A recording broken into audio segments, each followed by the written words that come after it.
Pasal 20. Satu pasal ini menggambarkan tentang ada dua macam kematian. Kitab Wahyu pasal 20. Mari kita bangkit buka satu pasal ini. Nanti ayat-ayat yang dimintakan boleh cepat dilihat dari proyektor, saya harap begitu.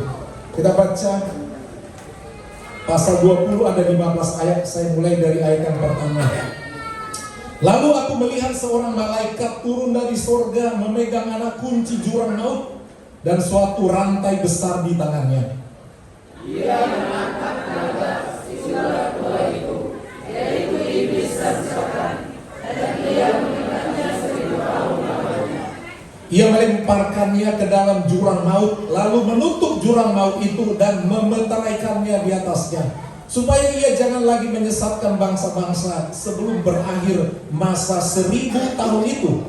Setelah itu ia akan dilepaskan untuk waktu yang singkat.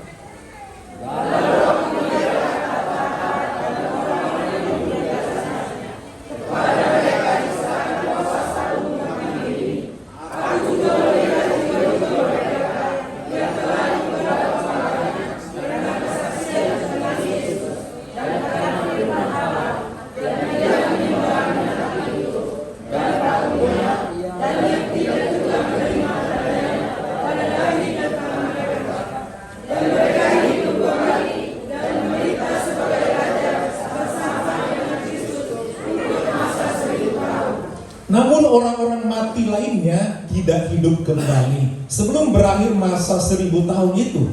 Inilah kebangkitan pertama.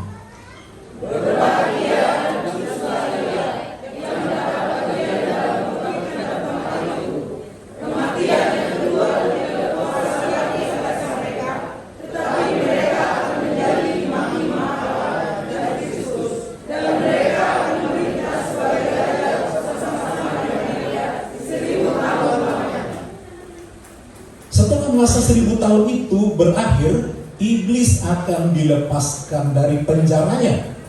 Dan dia akan pergi membinasakan bangsa-bangsa pada tempat penjuru bumi, yaitu Gog dan Magog, dan mengumpulkan mereka untuk berperang, dan juga mereka sampai kepadanya masa Sidon. Lalu naiklah mereka ke seluruh dataran bumi dan mengepung perkemahan tentara orang-orang kudus dan kota yang dikasihi itu. Namun dari langit turunlah api menghasmuskan mereka. Dan iblis yang menyesatkan mereka dilemparkan ke dalam lautan api dan neraka, yaitu neraka itu, dan mereka disiksa selama sampai selama-lamanya. Lalu aku melihat suatu tahta putih yang besar dan dia yang duduk di atasnya. Dari hadapannya lenyaplah bumi dan langit dan tidak ditemukan lagi tempatnya. Dan aku melihat orang-orang mati besar dan kecil berdiri di depan tahta itu. Lalu dibuka semua kitab dan dibuka juga semua kitab lain, yaitu kitab kehidupan. Dan orang-orang mati yang ini menurut perbuatan mereka berdasarkan apa yang ada tertulis di dalam kitab-kitab itu.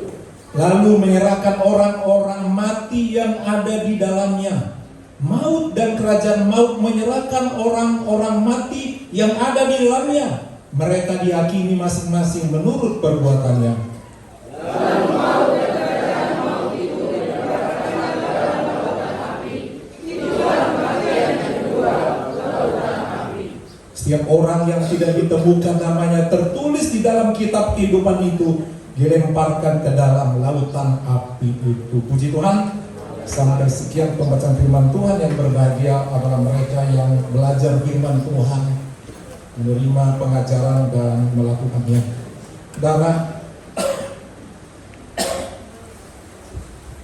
ada masanya kita perlu mengingat kematian dan mengingat orang-orang yang telah mati, supaya kita juga mempersiapkan diri untuk hal itu. Sebab itu satu kepastian.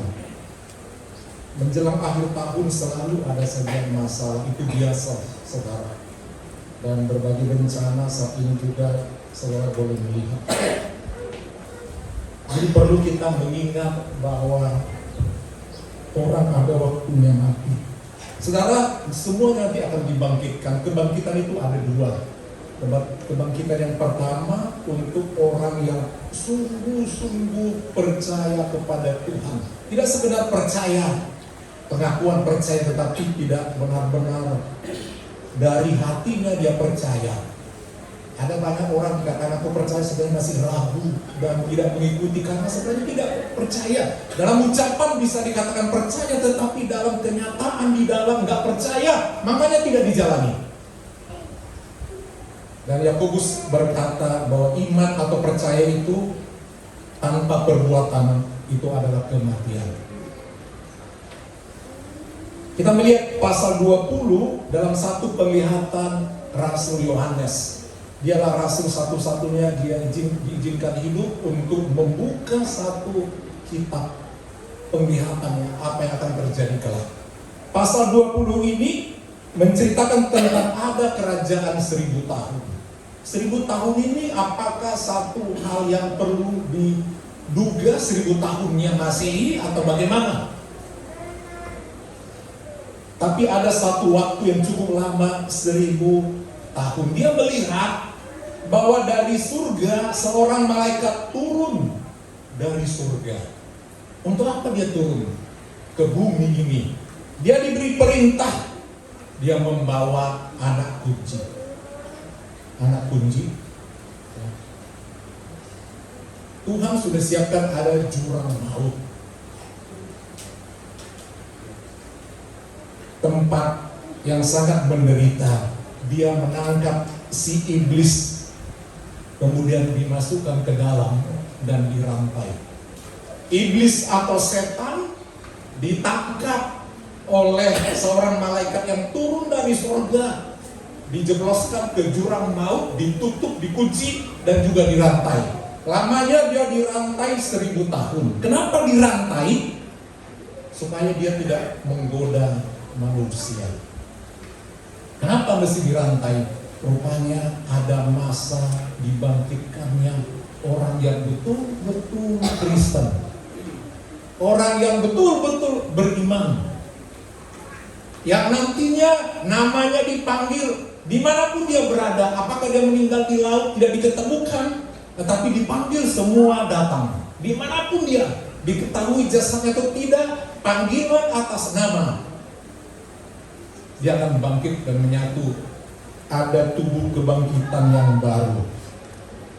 Jadi setelah iblis itu ditangkap, ayat 2, ia menangkap naga si ular tua itu, yaitu iblis atau Satan, dan mengikatnya selama 1000 tahun.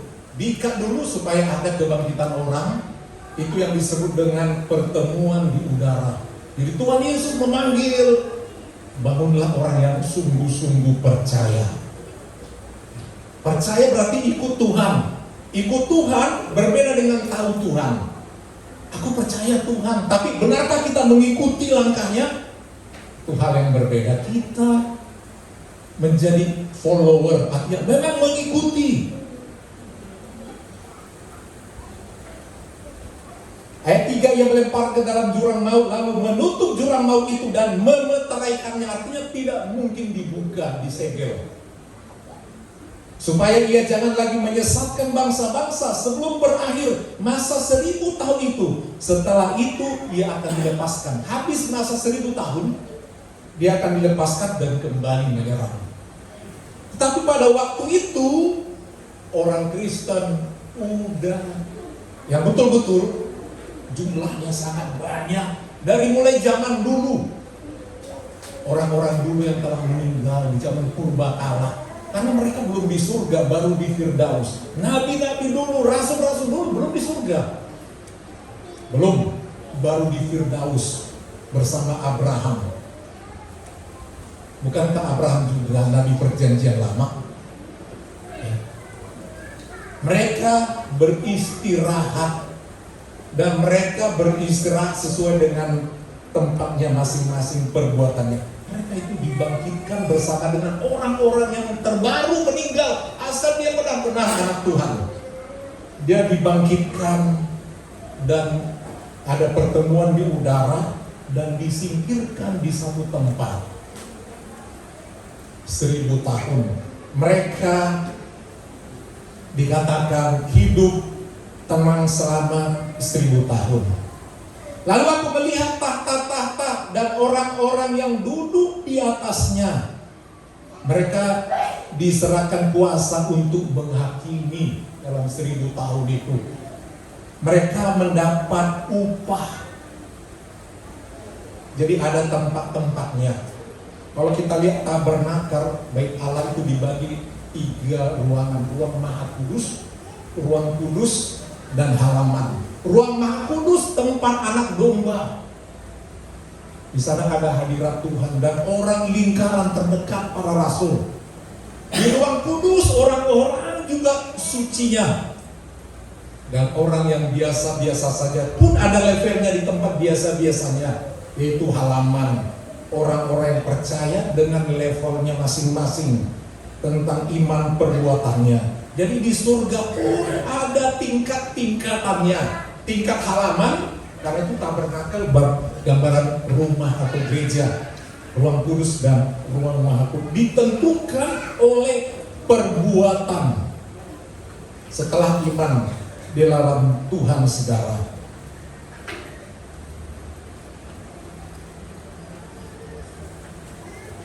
Lalu aku melihat tahta-tahta dan orang-orang yang duduk di atasnya. Nanti ada 12 tahta, itu para rasul dan lain sebagainya. Aku juga melihat jiwa-jiwa mereka yang telah dipenggal, Yohanes Pembaptis dan yang lain-lain. Itu ada tempatnya. Banyak orang dibunuh di Nigeria, di berbagai tempat. Mereka bangkit.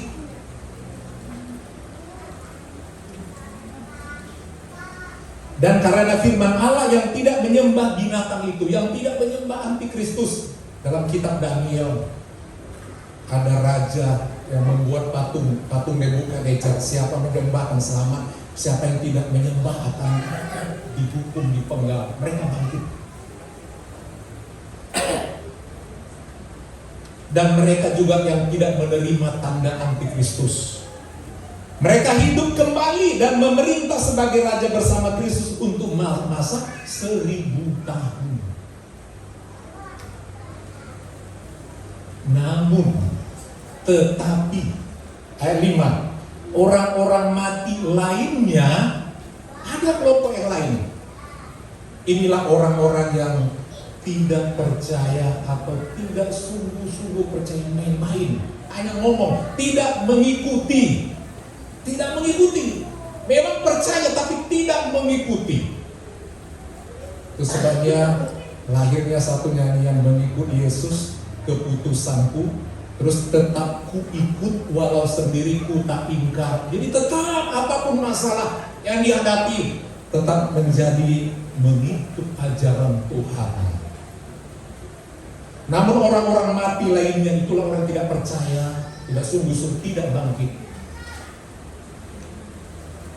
tidak hidup kembali sebelum berakhir masa 1000 tahun. Jadi mereka terus menderita di alam maut 1000 tahun. Itu sebabnya dalam kisah Lazarus dan orang kaya itu, saudara, dia menderita di alam baka seorang kaya. Itu belum neraka, belum pengadilan soalnya. Tetapi di alam, di balik kubur itu, saudara, kalau dia orang sungguh-sungguh percaya, dia beristirahat. Dan tempat beristirahatnya sesuai dengan perbuatannya, nggak sama dalam masa penantian itu. Sukacitanya berbeda-beda, tempatnya, firdausnya berbeda-beda. Demikian juga orang yang kaya, yang tidak pernah menolong orang, yang tidak pernah ikut Tuhan. Lukas 16 ayat 24 dan 26. Lukas 16, tolong cepat ya.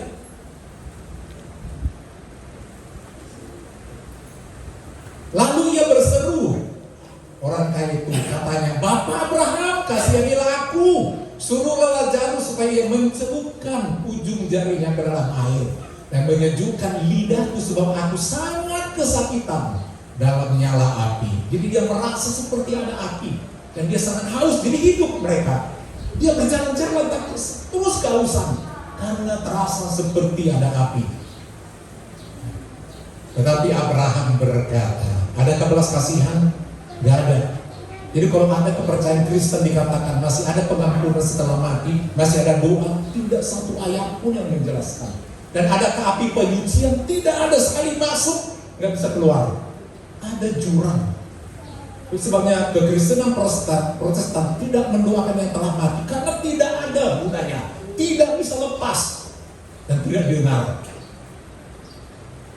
Tetapi Allah berkata, anak, ingatlah bahwa engkau telah menerima segala yang baik sewaktu hidupmu, sedangkan Lazarus segala yang buruk sekarang yang mendapat hiburan, dan engkau sangat menderita. Nggak mati, sangat menderita. Nah, orang seperti itu nggak dibangkitkan. Biar dulu sih, tunggu lewat 1000 tahun. Dan iblis masih dirantai di dalam jurang maut. Nanti dilepas. 6. Berbahagialah dan kuduslah orang yang mendapat bagian dalam kebangkitan pertama. Itu tadi, orang yang benar-benar the followers of Jesus Christ. Kematian yang kedua tidak berkuasa atas mereka. Itu nanti hukuman yang kekal, tidak berkuasa. Tetapi mereka akan menjadi imam-imam Allah dan Kristus, dan mereka akan memerintah sebagai raja bersama-sama Dia selama 1000 tahun damai. Itu kisah pertemuan di udara, dan orang-orang yang bangkit itu mendapat upah sesuai dengan perbuatannya. Itu yang disebut dengan pengadilan Kristus, bukan untuk menentukan surga dan neraka. Semua masuk diselamatkan, tetapi tempatnya, surganya, upahnya, mahkotanya berbeda-beda. Membedakannya adalah kita tidak dihukum, tapi soal bagaimana nikmatnya di sana tergantung perbuatan di dunia ini. Dibuka, dihakimi Tuhan bukan untuk menghukum, untuk menentukan pahalanya, menerima upahnya. Sementara habis 1000 tahun itu nanti akan dibangkitkan lagi iblis, dibuka kunci itu, buka, keluarkan dia. Dan ketika dia keluar, dia menyerang orang Kristen yang ada. Ada masa aniaya. Ayat 7. Setelah masa 1000 tahun itu berakhir, iblis akan dilepaskan dari penjaranya. Ia akan pergi menyesatkan bangsa-bangsa pada keempat penjuru bumi, Gog dan Magog. Itu nanti ada peperangan akhir zaman, habis-habisan, berdarah-darah, dan mengumpulkan mereka untuk berperang. Jumlah mereka sama dengan banyaknya pasir di laut. Itu setan, roh jahat, kuntilanak, gondrong, apapun itu. Pokoknya roh jahat. Banyak sekali jumlahnya menyerang orang Kristen. Lalu naiklah mereka ke seluruh dataran bumi, mengepung perkemahan tentara orang kudus. Waktu itu Yerusalem tetap ada, umat pilihan Allah yang menyerang kota kudus yaitu Yerusalem. Namun dari langit turunlah api menghanguskan mereka. Dalam peperangan itu Kristus menang dalam peperangan Gog Magog, dan iblis yang menyesatkan mereka dilemparkan ke dalam lautan api. Kalau tadi belum masuk lautan api, masih dalam jurang maut dikunci. Tapi dalam peperangan itu Tuhan Yesus yang kalahkan bersama tentaranya Allah. Terus banyak ada pujian bangkit tentara Allah. Kadang-kadang kita bernyanyi tidak mengetahui latar belakang cerita itu. Kita menyanyikan ada pertemuan, kita tidak mengetahui siapa yang ada di sana.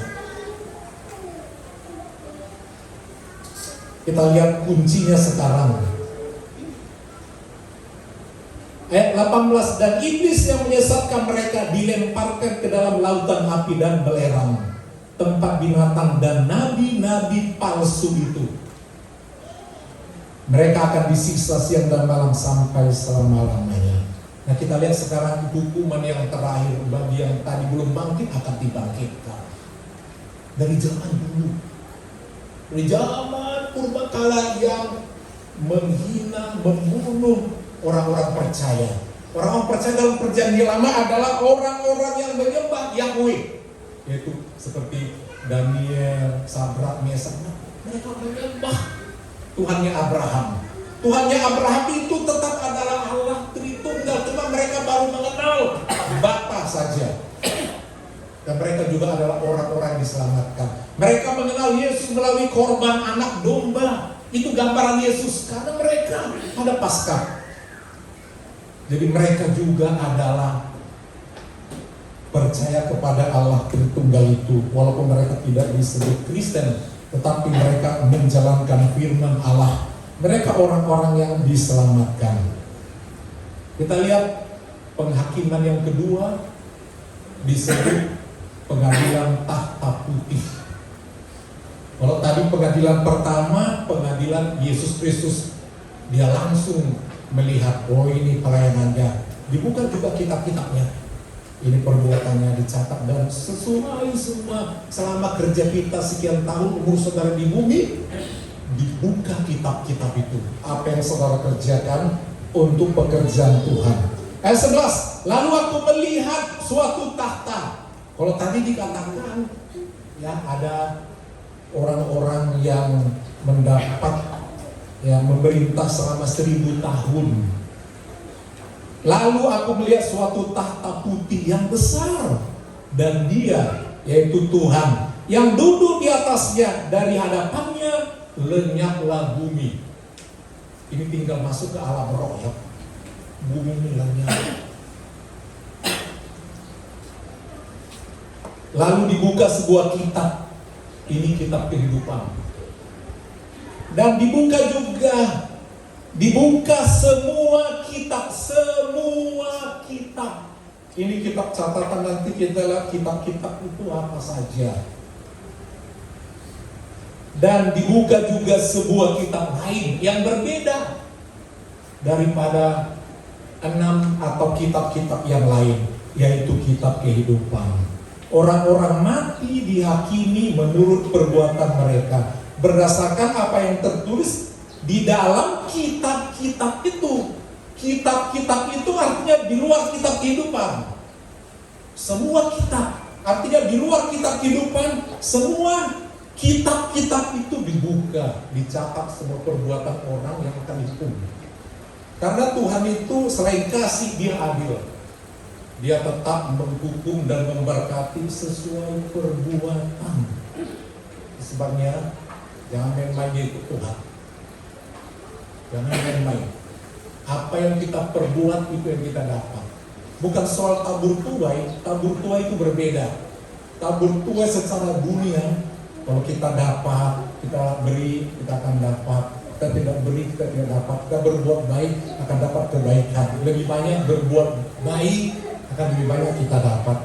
Dalam kekristenan tidak demikian, saudara. Yang dihitung adalah yang dikerjakan dalam roh atau dalam daging. Itu aja.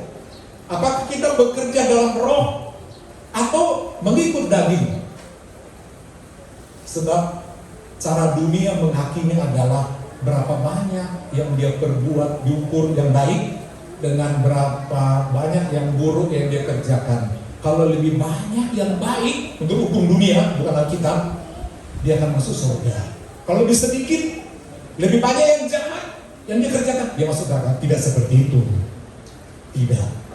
Kita diselamatkan bukan karena banyaknya perbuatan baik, kita diselamatkan karena beriman, mengikut dia, dan dosa kita dihapuskan. Bukan berarti enak-enak, tempatnya yang berbeda. Diselamatkan juga yang macam-macam itu, tapi tempatnya yang berbeda. Sebab dosa dihapuskan oleh darah Yesus, tetapi keadilan tetap nyata untuk mendapatkan upah yang berbeda. Kalau saudara kerja di perusahaan baik, pasti lebih banyak kebaikan yang saudara dapat. Kalau tidak, tentu juga tidak. Tapi tetap sebagai karyawan, upahnya, posisi jabatan beda-beda. Demikian juga kita di surga, saudara. Saudara boleh masuk dan tidak dihukum, tetapi ketahuilah, upah saudara menentukan. Perbuatan saudara akan menentukan bagaimana saudara di sana. Demikian juga orang yang mati, yang tidak kenal Tuhan dari zaman dulu, juga mereka akan dihukum di tempat penghukuman berdasarkan perbuatan jahatnya. Jadi nggak sama loh, di neraka itu juga ada kelas-kelas ya.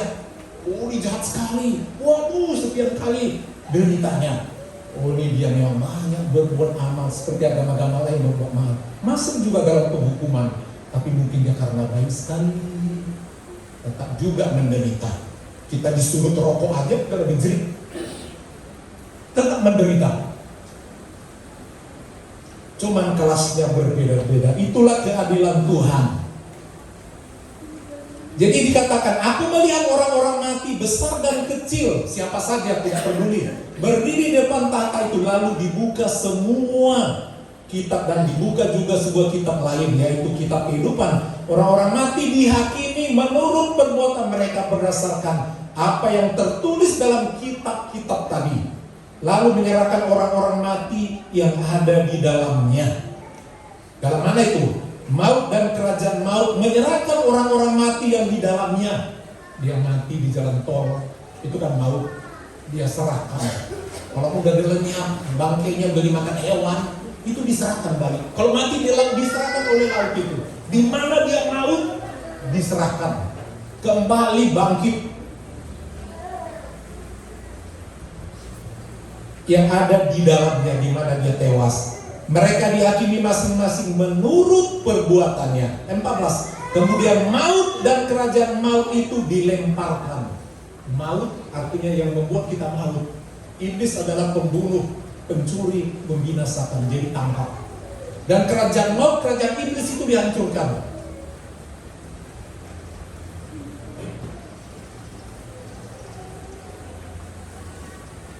Itulah kematian yang kedua. Kita tidak ada di situ. Sebab tahta putih untuk menentukan penghakiman bagi orang-orang yang melawan Tuhan. Lautan api.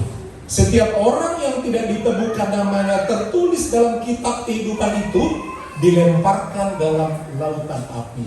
Jadi bagi mereka yang dibangkitkan setelah selesai masa 1000 tahun, di mana orang-orang percaya bersama dengan Tuhan berkerajaan sesuai dengan amal perbuatannya. Dan di ujung setelah 1000 tahun dibangkitkan, iblis itu menyerang. Terjadi peperangan, perang Gog dan Magog, pertumpahan darah besar-besar, dimenangkan oleh Yesus. Bumi lenyap.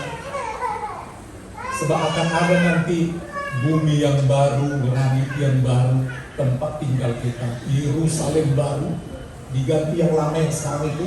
Sebab bukan itu tujuan kita, turun dari surga, dari tahta Allah. Situ kita masuk ke Yerusalem baru. Yang sekarang Yerusalem lama, saudara. Kota mulia yang ada sekarang hanya tempat pertumpahan darah. Kita bukan untuk pergi ke sana, tapi masa peperangan Yerusalem itu tetap dilindungi oleh Tuhan, disebut sebagai kota kudus. Mari saudara kita lihat dulu kitab-kitab, dikatakan semua kitab-kitab kita. Apa itu? Kita buka kitab yang pertama adalah kitab suara hati. Semua yang di hati kita itu dicatat Tuhan. Kita tidak bisa bohong-bohongan. Roma 2 ayat 15. Itu kitab pertama, paling tidak 6 kitab harus dibukakan pada waktu itu. Terlebih bagi orang yang akan hukum supaya dia sadar, kau masuk di sini kau kayak gini. Roma 2 ayat 15. Sebab dengan itu mereka menunjukkan bahwa isi hukum Taurat ada tertulis dalam hati mereka, suara hati. Jadi semua orang yang tidak kenal Tuhan dari zaman dulu ada hati nurani. Apapun agamanya, pasti dia ada takut. Jangan begini ya. Agama lain juga diajarin gitu. Jangan begini ya. Jangan begini ya. Walaupun dia gak percaya, ada ketakutan. Suara hati itu dicatat. Jangan korupsi yang ada. Bersaksi dan pikiran mereka saling menuduh. Jangan ini. Suara lain ini. Membela. Enggak apa-apa itu. Itu dibuka bahwa dia pernah berbuat kejahatan. Kitab pertama, kitab suara hati, Roma 2 ayat 15. Kemudian kitab kata-kata, ngomongan kita saudara, yang suka menyakiti orang. yang suka memfitnah. Ya, itu dicatat. Kitab tentang kata-kata. Matius 12 ayat 36-37.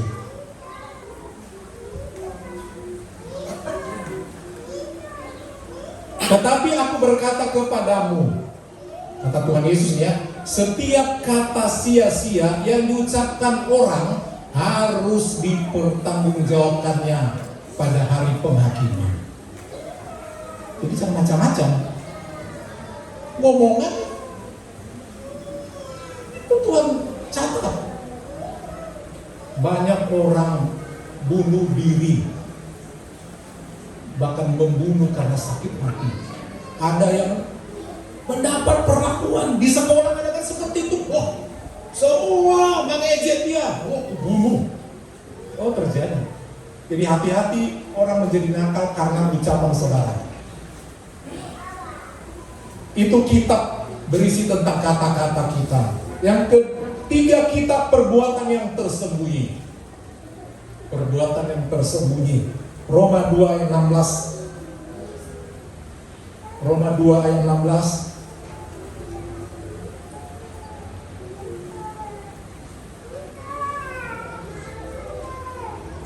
Hal itu akan nampak pada hari bila mana Allah sesuai dengan Injil yang kuberitakan akan menghakimi segala sesuatu yang tersembunyi dalam hati manusia oleh Kristus Yesus. Boleh manis di mulut, tapi di hati, itu pun dihakimi. Iya, dihakimi. Kitab perbuatan. Kemudian perbuatan sosial itu dicatat. Apa kita suka menolong atau tidak, atau sangat benci? Matius 16 ayat 27. Matius 16 ayat 27. Sebab anak manusia akan datang dalam kemuliaan Bapanya diiringi malaikat-malaikatnya. Pada waktu itu ia akan memalas setiap orang menurut perbuatannya. Apa perbuatan yang mau dibalas? Hal-hal yang sosial, menolong orang susah, membantu pekerjaan Tuhan, tenaga kita, apapun Tuhan hitung. Yang kelima, kepercayaan kita. Kepercayaan kita. Roma 2 ayat 12. Bagaimana iman kepercayaan kita Tuhan melihat? Apa kita, bukankah kita seringkali dengan firman Tuhan, padok manusia ngomong si gampang ya, tapi kalau kita mau melakukan entar dulu, saudara. Jadi karena memang kita nggak percaya. Roma 2 ayat 12. Sebab semua orang yang berdosa tanpa hukum Taurat, siapapun ada Taurat di hatinya, akan binasa tanpa hukum Taurat. Dan semua orang yang berdosa di bawah hukum Taurat akan dihakimi oleh hukum Taurat. Artinya hukum mana yang saudara ikuti? Hukum kasih karunia, yaitu Injil keselamatan dalam Yesus, atau hukum Taurat? Atau ada hukum lain? Jadi kepercayaan kita mau di mana, itu pun bisa Tuhan pakai buat menuduh. Orang bisa katakan, aku gak percaya sama Injil keselamatan oleh Yesus Kristus, aku percaya sama Taurat. Oleh sebab itu aku harus beribadah hari Sabtu misalnya, gak boleh makan najis-najis. Melalui perkataan itu saudara dihukum. Benar, kamu jalankan hukum Taurat itu, benar, jalankan betul-betul. Benar, gak jalan sekian kilometer. Apa kepercayaan saudara? Itu pun akan dipakai untuk menentukan. Ini kalimat ini, semua hukuman ini kitab-kitab ini untuk orang yang mau dihukum, supaya ditunjukkan nanti orang mau bilang, Tuhan kami udah begini, kamu begini. Lihat yang kau lakukan. Ini kitab-kitabnya, kau begini masuk. Dan tempatnya masuk juga beda-beda sesuai dengan beratnya perbuatan mereka. Yang terakhir dibuka adalah kitab kehidupan. Dibuka sama mereka, bukan mengatakan ada tertulis, hanya untuk konfirmasi. Coba buka kitab Kehidupan. Siapa tahu nih silap, karena Tuhan itu adil dan jujur. Tadi kitab-kitab lain udah dibuka macam-macam. Coba buka. Ada dulu tapi udah dihapus. Itulah orang yang murtad. Murtad. Dihapus. Tentara. Tak ada lagi Tuhan. Dulu memang ada. Tanggal sekian dia dibaptis. Tanggal sekian dia terima Yesus secara pribadi.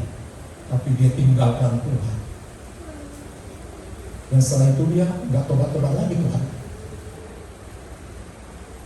Kau dulu memang berjalan-jalan, tapi kau tinggalkan Tuhan. Dan terus kau hilang, tidak kembali. Masuk dihukum. Mari kita sebagai anak-anak Tuhan, bahwa kita perlu nomor satu ikut kata-kata Tuhan. Amin. Ada titik akhir kita, ada titik akhir. Jangan pikir semua sehat-sehat saja, semua lancar. Kita berpikir tahun depan begini-begini, boleh-boleh saja pikir itu. Tapi ingat, ada satu hari kita tidak tahu kapan mau datang. Dan tinggalkan iman, itu nomor satu. Dan kedua, berbuatlah lebih banyak bagi Tuhan. Amin. Perbuatan itu penting. Penting. Dimanapun saudara hidup, perbuatan itu penting. Di negara ini, kalau saudara banyak berbuat bagi negara, saudara boleh menjadi berkah bagi negara ini. Saudara akan dihargai di negara, di perusahaan. Kalau saudara juga sungguh-sungguh membantu perusahaan, naik level saudara, gaji saudara. Bikin juga hal-hal yang rohani. Lebih banyak berbuat bagi Tuhan. Bagi Tuhan dan pekerjaan Tuhan. Tuhan catat. Tuhan akan memberkat saudara. Jadi yang perlu kita dengar adalah suara Tuhan. Suara di dunia ini kadang-kadang menyesatkan kita. Ayat penutup Kejadian 3 ayat 17. Kejadian 3 ayat 17.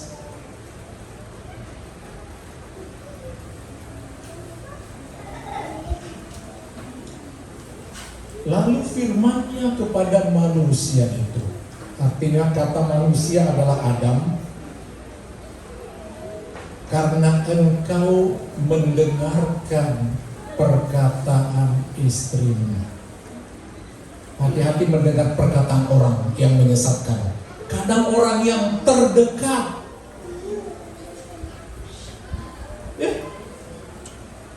Amin. Di rumah saudara, kata-kata siapa yang paling menjatuhkan saudara? Coba. Tetapi Alkitab tega mencatat kepada manusia pertama itu. Padahal dia kepala, harusnya dia ngatur. Kata Tuhan marah sama manusia pertama itu. Karena engkau mendengar perkataan istrimu, gak mendengarkan perkataan aku. Kau makan dari buah pohon yang kuperintahkan, kufirmankan. Ya. Karena kau makan, udah aku bilang jangan makan, tapi suara yang lain kau dengar. Cinta boleh cinta, tapi kalau nggak beres jangan dengar. Maka risikonya mengerikan. Risikonya mengerikan. Terkutuklah tanah. Itu karena dengar omongan yang lain. Terkutuklah tanah karena engkau dengar dia. Coba tadi dia tegas si suami. Dengan bersusah payah engkau akan mencari rezekimu, Adam. Halo bapak-bapak, kan mencari uang? Susah kali Pak ya? Ya ampun, itu betul. Makanya perbanyak dengar suara Tuhan. Amin. Amin. Tuhan buka rezeki. Ya. Susah payah engkau mencari rezeki sampai seumur hidup, dari tanah ya, sampai seumur hidupmu. Adam itu dari tanah. Karena dia dari tanah. Dia dari tanah. Tanah dikutuk Tuhan. Itulah baru datang semak duri. Adalah putri malu, adalah lalang. Iya kan? Kita nggak pernah tanam lalang, tumbuh lalang. Kita tanam padi, belum tentu tumbuh padi, tapi lalang pasti tumbuh. Amin? Amin? Iya, nggak pernah kita tanam lalang, tumbuh padi. Enggak.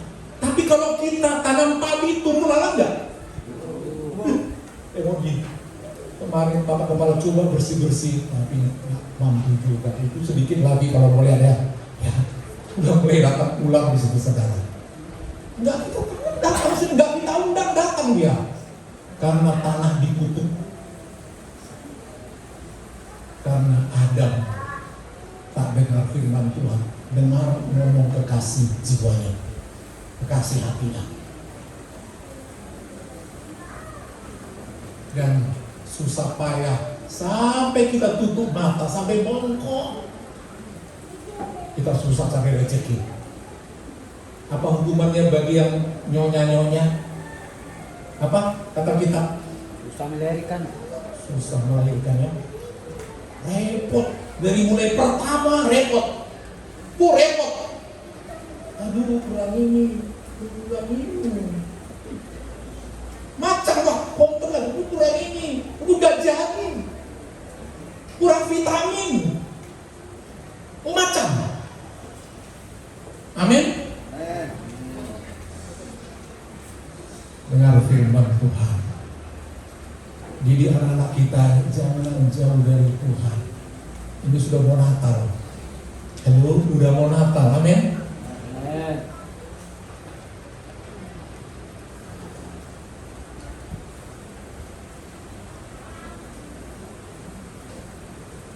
Kata Adam berasal dari dua kata Ibrani, Alef dan Dam.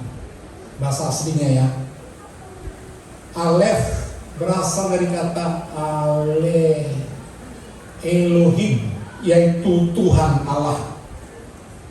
Dam adalah darah. Ada darah Tuhan bagi kita manusia. Tetapi walaupun demikian dia diambil dari tanah.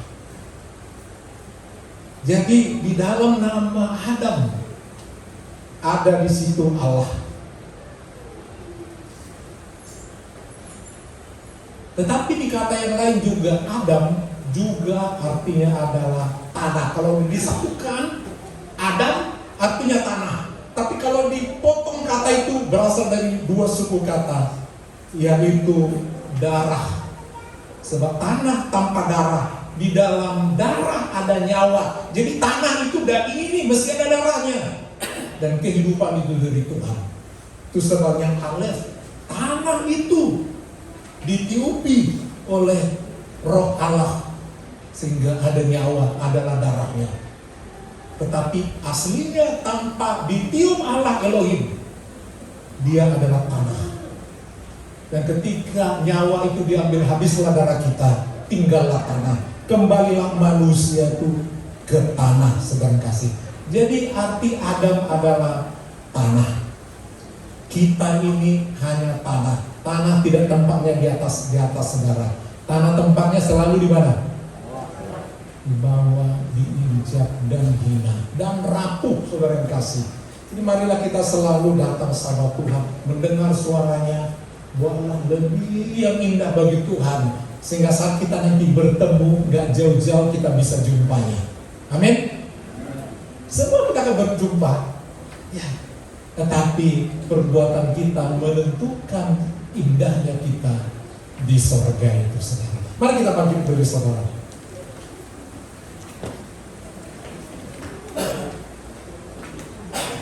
Tuhanlah yang menjadi andalan kita, dan kita hidup karena Tuhan. Semuanya